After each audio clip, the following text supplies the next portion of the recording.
live on LinkedIn, which they usually do. Okay, so we're officially live.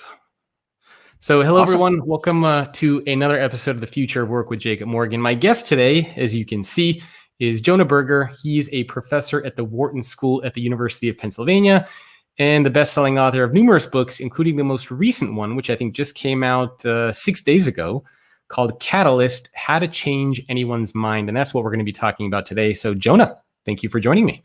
Thanks so much for having me. Well, I suppose first question is, how are you holding up over there with the whole Corona situation? Yeah, I mean, I think it's been interesting and challenging for all of us, just thinking about sort of how it's changed the working environment. I'm not teaching at the moment, so I'm not dealing with distance learning, but just the challenges of doing that, the challenges of working from home. I think it's interesting. Many organizations have thought about, is working from home a good idea or a bad idea? They've been forced to deal with it, and I think a lot of organizations will actually probably use more working from home in the future than they have in the past, because they'll learn it's not perfect, but it's also not as terrible as they might have thought. Yep. Totally agree. Yeah. Well, why don't you give us a little bit of background information around what you do and why do you do the things that you do? So you've written several books, you're a professor. How did you get involved teaching and writing about these types of things that you're involved in now? Yeah, so I did my PhD at the Stanford Graduate School of Business in marketing and do a lot of research on word of mouth, social transmission, change, and why products, ideas, and behaviors catch on.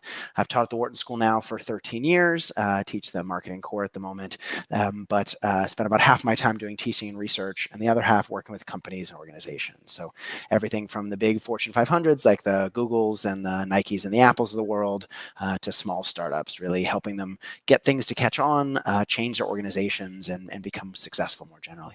Very cool. Well, your new book that just came out is really all about how to change anyone's mind.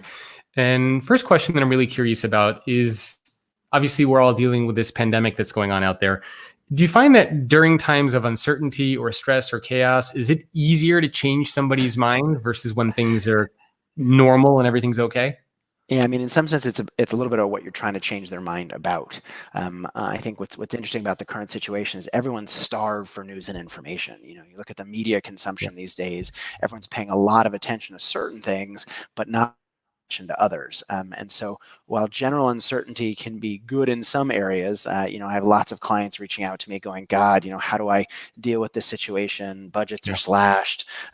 People aren't taking action. And so in general, I think this is going to be bad for business. But that question about uncertainty more generally is certainly one of the barriers to change, right? I mean, when we think about changing minds and driving action, new stuff is always risky. And so uncertainty is one of the things we have to deal with. So when you talk about changing someone's mind, maybe you can give a little bit of context. What sort of mind changing are we talking about? Are we talking about, like, how do you get somebody to quit smoking? How do you get my leader to approve this great idea that I have? Are we talking about just any subject, any topic? Yeah, so expertise is human behavior. Do the things that they do. And working with the variety of clients that I work with, I noticed that everyone had something in common, which is they all had something that they wanted to change. Employees wanted to change their bosses' minds, and leaders often wanted to transform organizations. Folks in sales wanted to change the client's mind, and folks in marketing wanted to change consumer behavior. Nonprofits wanted to change the world, and startups wanted to change industries. But what I noticed is that we were all trying to change minds and incite action, but it often wasn't working. People often sort of push again and again. They provide more information and more reasons, and often nothing changes. And so what the book is really about is why. Why is change so hard in the first place? And what can we do to make change easier? So let's talk about that, actually. Why is change so hard? And I suppose that a lot of what we're going to talk about can be just as applicable on a corporate level as it is to a personal level. So how do I change my spouse's mind or behavior, or a friend or anybody like that, or the leader of my company? So why do we struggle with this so much?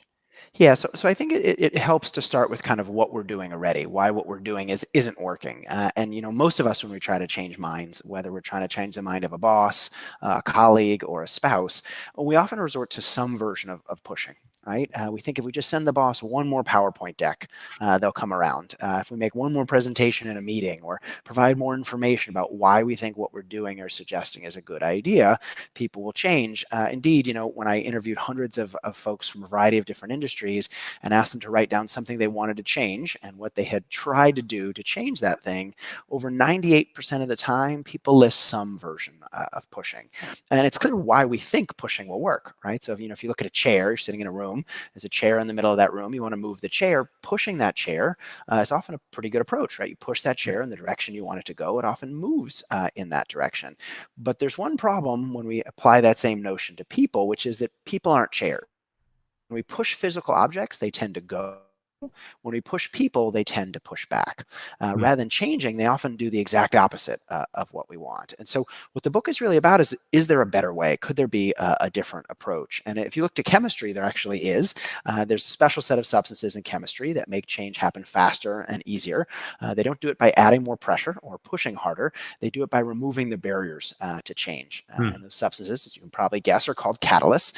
And so this book is all about applying that same intuition to the social world. How can we make change happen, not by pushing harder, but by figuring out what are those barriers to change and how can we mitigate them. I think a good analogy comes, you think about a car. So imagine your car parked on an incline. You want to start your car, you stick your key in that ignition, you turn it, you put your foot on the gas. If the car doesn't go, we think it just needs more gas. We think if we just push a little more on that gas, it'll move. But often, less often, do we look over and say, well, hey, maybe we need to depress that parking brake. And so that's what this book is all about. It's really about what are those often hidden parking brakes that are often preventing change from occurring, and how can we mitigate them? How by removing those obstacles can we make change more likely? Why did you actually even write the book to begin with? Did something happen in your personal or professional life where you were having a hard time driving change, or were you seeing a lot of your clients experiencing this? What was the impetus for it? Yeah, so in 2013, I came out with my first book, which was called Contagious: Why Things Catch On. It was all about word of mouth, really sort of positioned in the marketing space, and it opened up a lot of opportunities for me. I got a chance to work with a variety of clients, everything from big brands you've heard of to small brands you've never heard of, and I tried a certain set of approaches that often worked. Some of those approaches worked, but some of them didn't always take hold. And I started wondering, well, why did certain things work and others not work? And I started kind of digging into the academic literature. I started conducting more research myself. I started trying out some of these approaches with different clients, and I started just interviewing a broad set of people. Everything from great leaders that had transformed organizations to regular Joes and Janes who had changed their boss's mind. I talked to folks like hostage negotiators to figure out how they get people to come out with their hands up, and substance abuse counselors to figure out how they get people to quit. And again, I started to see some patterns. And so I tried to pull those patterns together into sort of a framework. And that's exactly what the book is. It's a framework, sort of the 5 key barriers that often prevent change from happening, what those barriers are and how we can mitigate them. So let's jump into some of those. So the 5 areas: reactance, endowment, distance, uncertainty, and corroborating evidence. Maybe what we can do is spend our time just quickly. We'll go over each one of them and what they are, and maybe some tips that people can apply. And I think that'll be a perfect way for people to kind of learn about all these different types of things. So let's start off with the first one: reactance. What is reactance as a barrier to driving change, and how do we overcome that? Sure. Yeah. So I think an interesting way to think about reactance is to examine something that happened to Tide a few years ago. So your listeners may be familiar with Tide Pods. They're these things that you drop in the laundry to help make doing laundry faster and easier. Or you can eat them. Well, that's actually where we're going. So, Yeah. a few years ago, as you noted, Tide had a problem, which is people were eating these things. Now, imagine you're a Tide executive in that situation. You're sitting there going, "What do you mean? People are eeating detergent? Why in the world would people do that?" How dumb that is for a minute. What, man? What is going on in the world where people are eating Tide Pods, man? Yeah, no, I agree with you. And so, as it was called the Tide Pod Challenge, mostly young people, though some older folks as well, were challenging folks online to eat Tide Pods. And so you're a Tide executive. Imagine you're sitting in this situation, you're in a meeting going, what do we do? And so they put out these don't eat Tide Pods. They hire celebrities like Rob Gronkowski to tell people not to eat. and they release all these messages saying don't do it, and that's exactly when all hell breaks loose. So the number of people searching for Tide Pods goes up fourfold online. Wow. Voice that's to poison control go up as well. In the next 2 weeks, more than 2 times the number that had come in the past 2 years show up at poison control, sort of having some of these issues. And so essentially a warning had become a recommendation. Telling people not to do something had made to do it. And so one question is why? Why did this happen in general, and why did the warning backfire? So and this is actually part of a broader. One quick question, really quick, before you get to Yeah. that. Why did this even happen to begin with? And I suppose maybe this is something that you talked about in your previous book, Contagious. But did you look at why this Tide Pod thing even happened? Like, I mean, how does this pop into somebody's mind to eat Tide Pods, and why did this become such a viral? I mean, obviously, it's not good for you to eat detergent. I mean, these are not, Yeah. dumb people. Yeah. Well, unfortunately today, we live in a culture where extreme things get more attention, right? Because we have Yeah. access to more and more information, more people, more ideas than we've ever had before.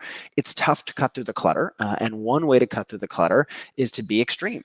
Extremely positive, extremely negative, extremely unusual. And so this was definitely something that most people went, whoa, what is that thing? And is it a way that I can become famous by doing something like this, right? Can I get more attention for myself by doing something that most other people wouldn't do? And so I talk in Contagious about this idea of social currency, where a lot of reasons people share things is it reflects on them. I'm going to do things that reflect positively on me. And unfortunately, at least in this case, eating Tide Pods was one way people could look good. It's insane. All right, sorry. Go back to your original point. You're talking about executive. So you were asking about reactance, and so this is an example of what's called reactance, right? People like to feel like they have freedom and control over their lives, like they make the choices and they do the actions they do because they chose to be. They're in the driver's seat. But whenever we try to influence them, we try to get them to do something. Now we stem their ability to feel like they're in control. Now they're not sure if they're in control or we're in control, and because of that, they put. Right? So whether we're telling people not to eat Tide Pods, whether we're telling our boss, hey, we should fund this new initiative, or trying to get a colleague to do something, the mere fact that we're encouraging them to do it makes them less likely to do it because it makes them feel like they don't have control. I think a good way to think about it is people almost have like an anti-persuasion radar. So think about it like a spidey sense that, when you feel like someone's trying to persuade you, your defenses go up and you do a lot of things to try to avoid being persuaded. You avoid the message, you ignore it, or even worse, you counter argue. You think about all the reasons that message or idea is wrong. And so just pushing people is not going to work. Makes sense. So what do you do instead? I mean, I know I've certainly fallen into this trap many times, whether it's with family members or with friends. We have disagreements on something and I'm just kind of like, what do you mean? I try to present more facts and more data and, more stories. And it's just like butting heads. Nobody moves. So what do you do instead? Yeah, so I talk about 4 ways in the book, but I think the core idea is really, how do you allow for agency? How do you feel like they have some sense of control or freedom? So I'll give you one example. Often when we try to persuade people, we give them one option. So we're in a meeting, we're presenting to the boss and maybe our colleagues. We're saying, here's what I think we should do. Now, everyone's sitting in the meeting looking like they're listening, but really what they're doing is thinking about all the reasons wrong with what you suggested. This will cost too much. This won't really be feasible. How will this fit in with the other projects we're doing, right? They're sitting there, their anti-persuasion radar is going up. They're sort of shooting holes or poking holes in whatever you're presenting. And so what really good change agents often do is they don't present one option, they present multiple. They present 2 or maybe even 3 options. And one thing that does is it subtly shifts the role of the listener, right? Before, the listener is sitting there thinking about all wrong with what you're suggesting. But once you've given them a couple options, now they have a different job, right? Now they're sitting there going, well, which of these options do I like better? And because they're focused on which of the options they like better, they're much more likely to pick one at the end of the meeting. Think about the same thing with your spouse or with a friend, right? When they ask, hey, what do you want to do this weekend? Well, when we give them one option, we say, hey, let's go to the movies. They often go, oh, but it's going to be so nice out, or shouldn't we go out to dinner? But if you give them 2 options or 3 options, now they're sitting there going, well, which of those do I like better? And so it's essentially guided Notice it's not infinite choices, right? Notice it's Yeah. not 15 options, 20 options, or 30 options. It's a limited set of choices that guides that journey, not telling them what to do, but allowing them to have choice within a restrained situation. And so that's just one way. I'm happy to talk about others if it's useful, but that's just one way to combat this, right? Rather than pushing or telling people what to do, give them some sense of choice or control over that situation. And it sounds like this is just as applicable in something like sales as it is trying to get, and I think this is the example you used in your book, trying to get your kids to eat their vegetables. And I've actually been doing this. I have a 3-year-old. Well, she's 3 and some change. Yeah. And, when she doesn't want to eat something, we basically like broccoli. And I think this is the exact example you give in your book. And so instead of saying, eat your broccoli, we say, well, you can have broccoli or you can have chicken. We usually give like 3 options. They're all healthy. And it's like, you pick which healthy option you want. Yeah. And notice, right, you're choosing the choice set, but you're letting her choose from within that choice set. And I have a 2.5-year-old, so it sounds like we're going through similar things. Yeah. But same thing, right? It's like, which do you want to put on first, your pants or your shirt, right? Now, he's not sitting there going, okay, what I'd rather do is throw these things on the ground, because he's sitting there going, which one of those do I want to do first, right? Yeah. And in some sense, by allowing them to participate, you've given them a job, which is a different job than thinking about why they don't like what you're suggesting. And because they've participated, because they've picked it, they're much less likely to not do it later, right? In some sense, they've committed to the conclusion. They've said what they like, and so it's harder for them not to follow up doing it later on. Yeah, no, that makes a lot of sense. I know you said you have 4 for this. Maybe we can just briefly do one more before we jump to some of the other ones. Sure. Yeah. And I totally understand we're probably not going to be able to get through all 5 barriers in depth. I think it's often 2 or 3 so people can understand them, but happy to give another example of reactance here. One thing I really like in organizational context is something I call highlighting a gap. And so a good way to think about this is attitudes and their actions to line up, right? So if I say I care about the environment and I think I care about the environment, I probably need to recycle, or at least think about recycling. If I say I care about, tax reform, I need to do things like sign petitions and do stuff that fits along with that. And so one way to get people to do something is not telling them what to do, not trying to persuade them, but let them persuade themselves by pointing out a gap between their attitudes and their actions, or a gap between what they're doing and what they might recommend for others. So, think about a project at the office, for example. It's an old project. It's, lost money year after year. It should be shuttered, but no one wants to get rid of it, right? Someone's attached to it. Someone has that status quo bias. It's their project. They have inertia. They don't want to give it up. Now, if they started that project today, they might not have wanted to start it, but because they're already doing it, it's hard for them to let go.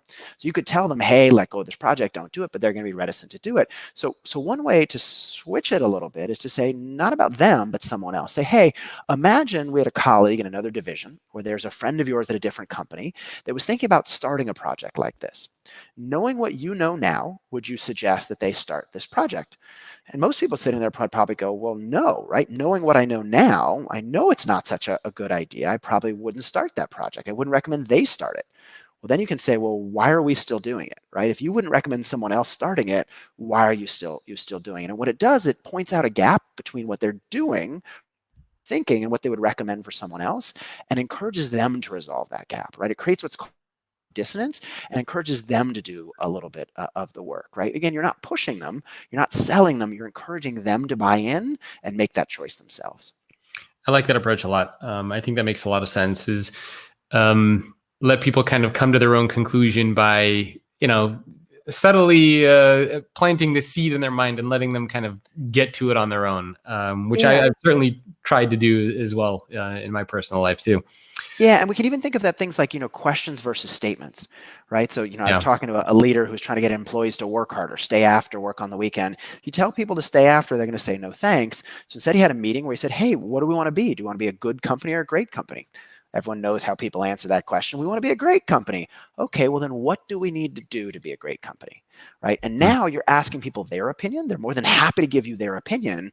And then later, if you suggest we do something that's consistent with their opinion, they're going to have to do it because they came up with it.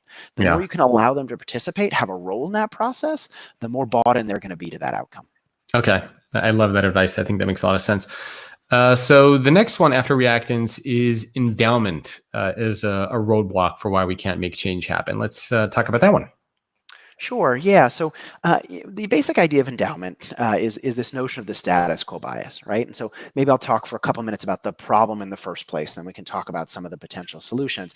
We're basically attached to stuff that we're doing already, Yeah. right? Whether they are products, whether they're ideas, whether they're programs, whether they're initiatives, we like the stuff that we're doing, and we're wary of the stuff that we're not doing already. Loss aversion means we're attached to the stuff we're already doing. Sort of losses feel bad. We can't cut or get rid of the old things. There's some great Yeah. studies on something called the endowment effect, for example, where they say, hey, here's a mug, imagine a white mug, let's say with a Wharton logo on the front, and they ask some set of people, how much would you pay for this mug?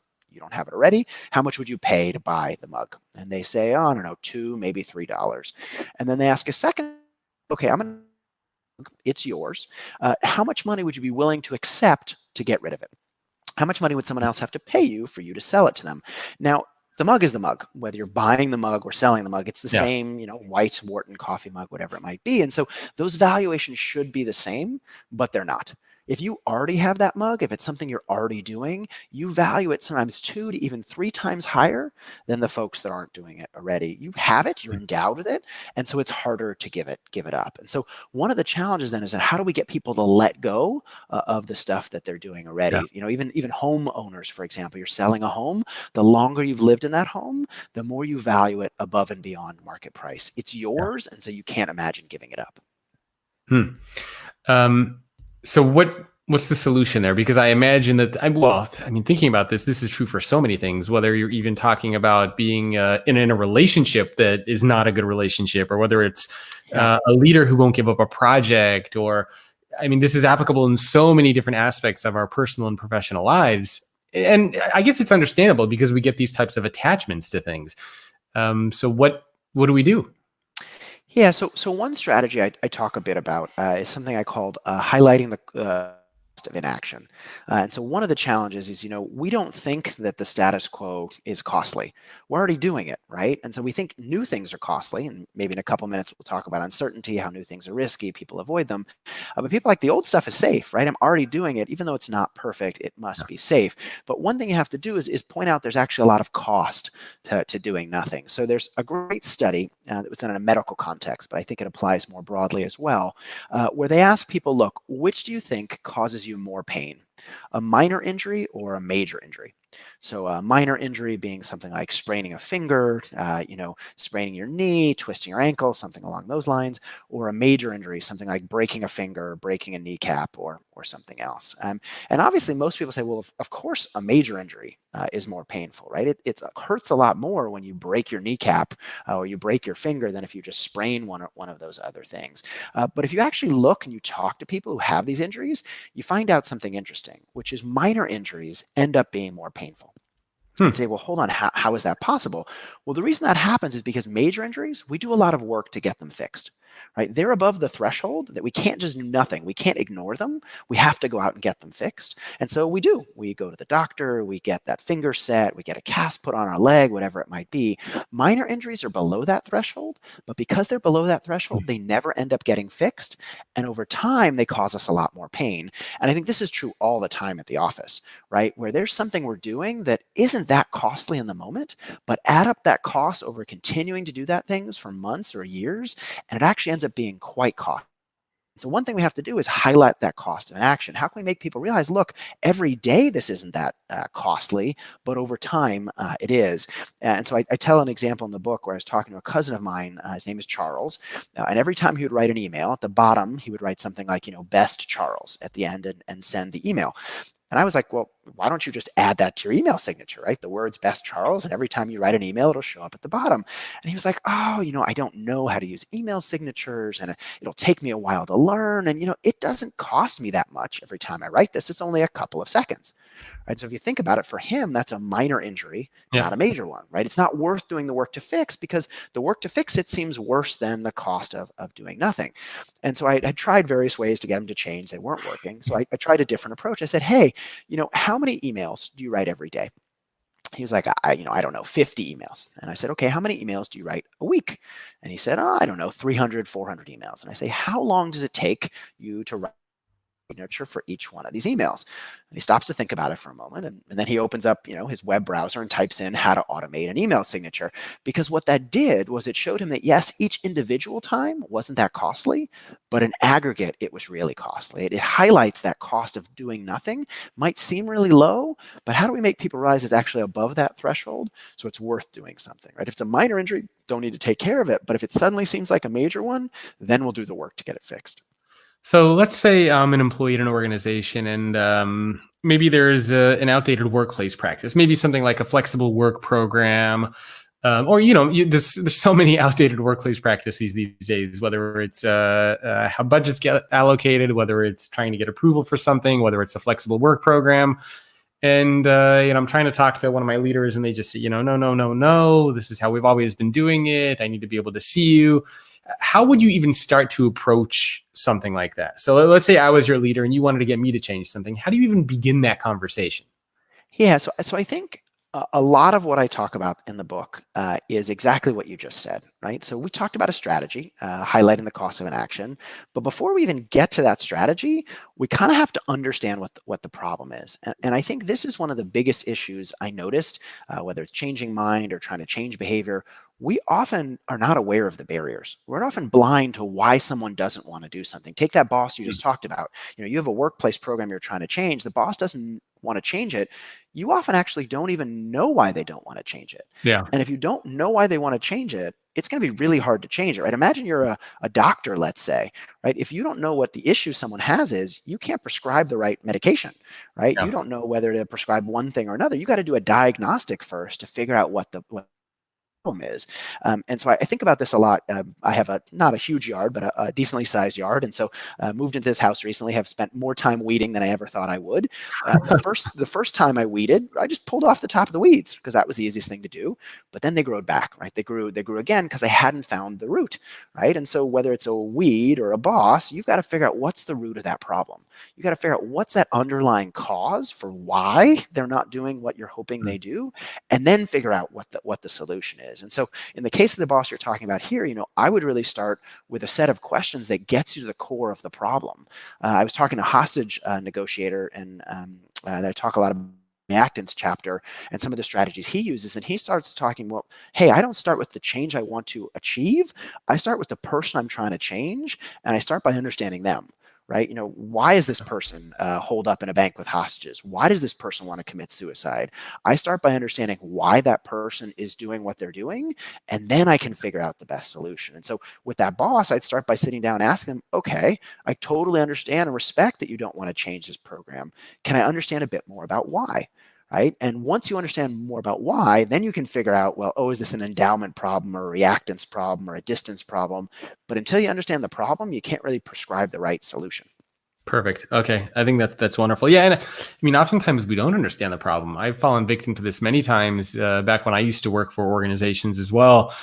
And we tend to just get very frustrated because we ask for something and we want change to happen. We just get told no, but we really have no idea why we're being told no. I mean, maybe the leader is scared for what this means for them. Maybe they don't know what to do. So yes. I think understanding that root problem is essential. Yeah, but notice, even as you just said, if they're scared, then fear is the problem that you need to address. If they think it's going to cost too much, that's a very different problem that requires a very different solution. And if you don't understand the problem, you can't figure out the solution. Got it. So I have a totally random question for you from somebody who's watching live. From Cheryl. She says, "Can you tell the puppy story that you told last night?" I literally have no idea what that means because I feel like I'm on a call-in show or something. This is great. Okay, so I'm happy to share that story. So let me give you a little backstory, and then I'll share the puppy story. It also feels like, I don't know if you ever go to a show with a musician and someone's like, play this particular obscure song of yours. Yeah. And so I will tell the puppy story. I'm more than happy, Cheryl. So in the uncertainty chapter, I talk a lot about how to ease uncertainty, to make people more comfortable doing something they don't want to do. And so the puppy story is actually a story from my personal life. I love dogs and have always loved dogs. I have two dogs here, which you might hear barking. Oh, fantastic. Mine is not barking. She's too far downstairs and doesn't bark very much, but I will let you know she said hi. But I always wanted a dog. Had one growing up. Family had dogs, but as I sort of started living on my own after college, graduate school, I was never for a dog enough. I wasn't sure I would give it long enough walk. I wasn't sure I knew enough to take care of a dog. And so I would go and visit animal shelters once in a while and, think about dogs, but I never had really gotten one. And so a few years ago, I was up in North Philadelphia going out to dinner, walked by this animal shelter called Street Tails Animal Rescue. Great place. They do wonderful work there.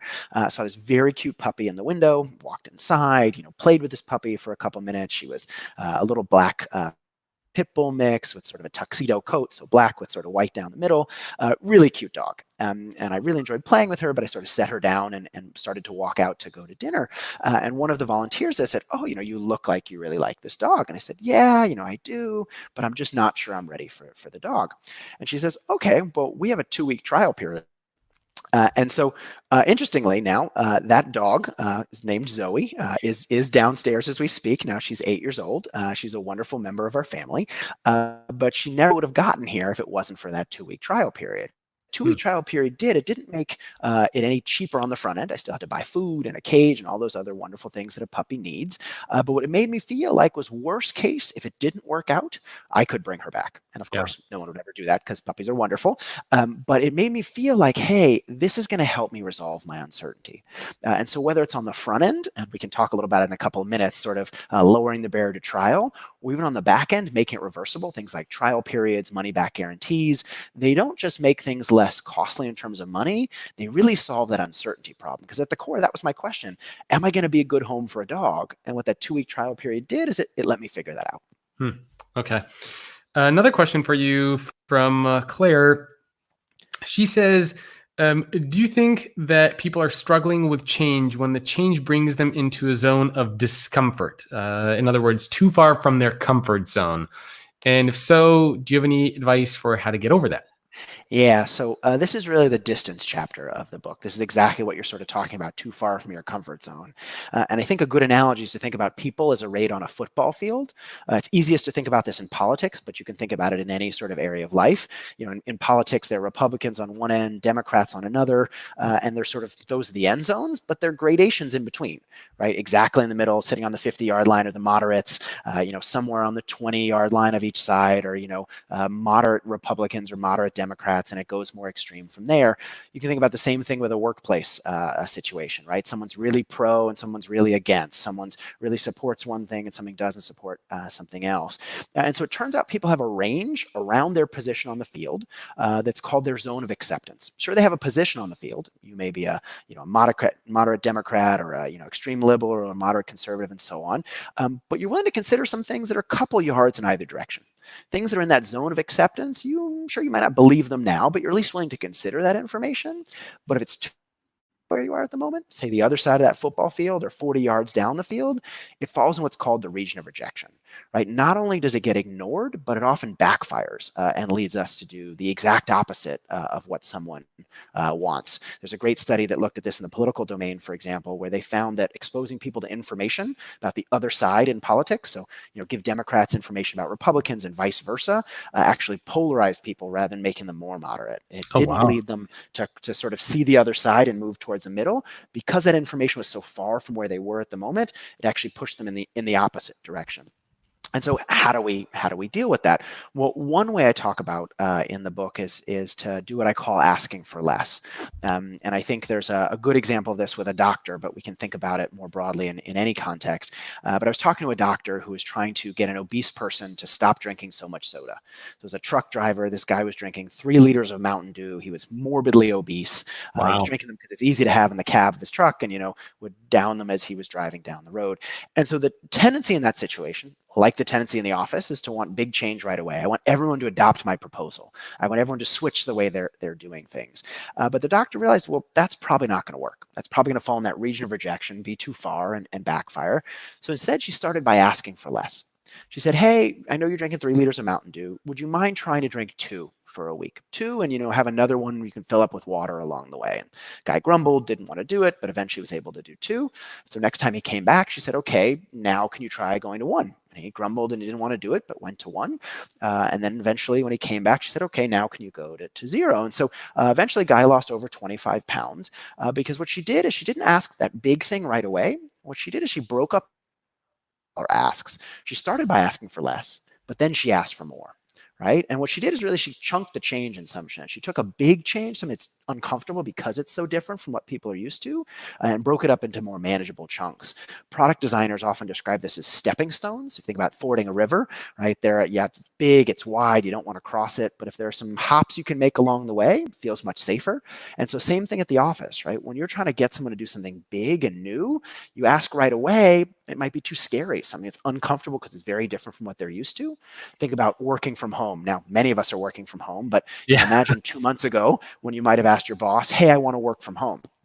Your boss probably would have said, no, you can't work from home. But if you said, hey, can I work from home 1 day a week? And let's, in 2 months, let's stop and see how it's going. And, let's look at my performance. That's asking for less. And if 1 day a week works, 2 days a week. And if 2 days of work, then you can go to 3.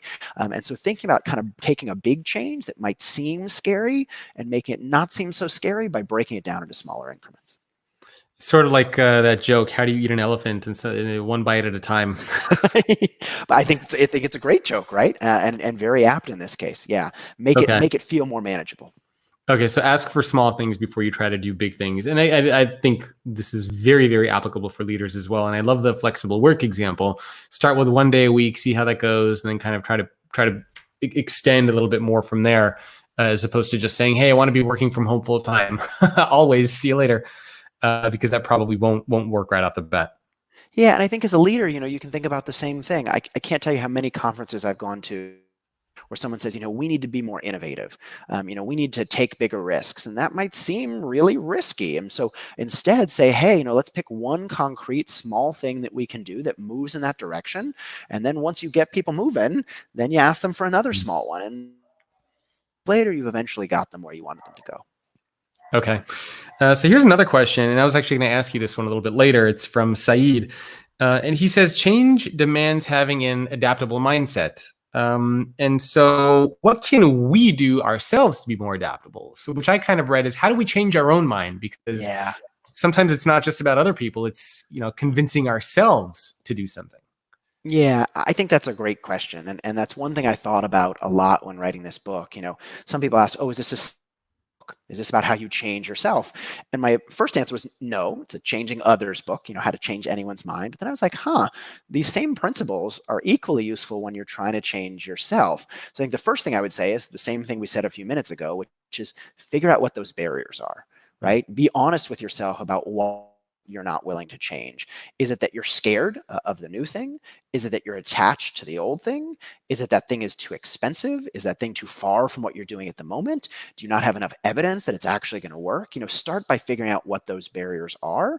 And then, then begin to think, as we talked about before, about how to mitigate them. I think, the uncertainty chapter, and I told the story of the dog, that happens to me in spades all the time. Yeah. I am someone who's very, very risk averse, as many of us are, both in my personal and professional lives. And so I'm not always willing to make changes because they feel uncertain. But then the question is, well, okay, how can I make them feel more certain? How can I, reduce the risk? How can I de-risk that process a little bit? How can I lower the barrier to make it easy to experience what something is? So I figure out whether it might be actually much better than I thought. Okay, that makes a lot of sense. So the same approach that you would take for leaders or for somebody else, kind of identifying that root cause, is what you would also do for yourself. So why are you struggling making this change? Why are you struggling doing X, Y, Z? Really trying to get to the root of that. It sounds like is the same approach that you would take. Yeah, and I think the only thing I would add is sometimes we don't have insight into our own behavior, right? So we wish we do, and we think we should, but sometimes the people closest to us have better insight into our behavior sometimes than we do. That person might be a spouse, it might be a best friend, it might be a colleague at the office.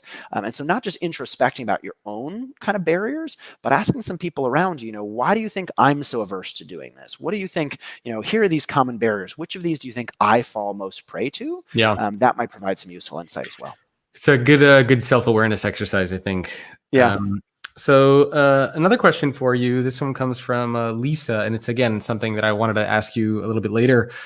A lot of people tend to make decisions, especially in this current environment that we're dealing with, based on fear instead of logic. And we see this in the stock market, for example, right? People panic, they remove all their money, whereas the best course of advice is to just kind of leave things and stay the course. Do you have any advice for how to get people to move from making decisions based on fear to getting them to be a little bit more logical? Because I would imagine that this is something that you probably see and experience quite a bit. Yeah, I think my answer to this is going to be different than what she might have expected or I might have expected, which is I don't know if you're going to be able to get people to not make decisions based on fear. I'm a behavioral scientist. I've spent now sort of 20 years or so ish being a behavioral scientist. And what I've learned is that people don't always make the best decisions or do things rationally. And so often the better way to solve or lead people to good outcomes is not to try to make them make decisions rationally, but understand what those irrational processes are and design for them. Right. So it's almost like, imagine you're building a system and the people that are going to operate that system are imperfect, right? They always make a certain type of error. Well, you can try to fix people, say, no person, don't make this type of error. Or you can design a system that says, hey, I know you're going to make this type of error, but given you make this type of error, how can I solve for it? So, and when we talk about, people often say, oh, well, people share, they don't share the right information. They don't share the best stuff. Yeah, people should eat more vegetables. They don't always eat vegetables. Sometimes they eat junk food. But if we cook vegetables a little more differently, they'll get the same nutrition. Cook Brussels sprouts differently, they taste better, and so people are more likely to eat them. And so rather than saying, hey, don't eat junk food, say, how can we cook those Brussels sprouts better? And so I would say the same thing here. I'd say, great, okay. People tend to make decisions based on fear. Well, I can either try to force them to make logical decisions, which I may be able to do, or I can say, great, people tend to make decisions based on fear. How can I lead them to make better decisions by using fear rather than something else? So I'll give you one example. You mentioned sort of financial markets. I was talking to someone in one of my exec courses, and I think I share this story in the book, but I'm not sure, who had a client, their financial advisor, had a client who was keeping too much money in savings. So this person was saying, God, I'm so scared of the market. Maybe it'll go down, as it has recently, but I should keep all my money in savings. Now, at the moment, that's a decent idea. In general, that's a terrible idea, right? And so how could she get the guy to put more money into the market? And so she tried sort of showing him different graphs, various things, but he wasn't doing it. And so eventually she just said, look, I'm going to create a counter over time that shows you how much money you would have had you invested in the stock market rather than keeping that money in savings. And so, first it showed a couple dollars, and it showed a couple $100, and it showed a couple $1,000. And the guy said, "What do you mean? How am I losing money? Right? I'm making money. Right? My savings account is growing." She says, "Yes, it's growing, but not compared to this other thing you could have been doing."